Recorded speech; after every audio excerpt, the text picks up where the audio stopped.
How to block messages from unknown senders on iPhone. To get started, first of all go ahead and open up the Settings application on your phone. Once you're here, scroll down to the end and tap on Apps. You can view all your phone apps over here. Now, search for or scroll down to find Messages and tap on it. You are now in the Messages settings page. Here, scroll down and go to the Unknown Senders section. And then, turn on the Screen Unknown Senders switch as shown. This setting will hide notifications and more messages to the unknown senders list. After that, go back and open up the Messages app. Go to the top right corner and tap on the icon as shown. Select Unknown Senders. You can view all your chats from unknown senders over here. Open any chat from here.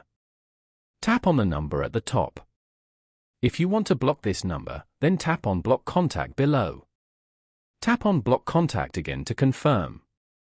Following these steps, you can easily block messages from unknown senders on iPhone.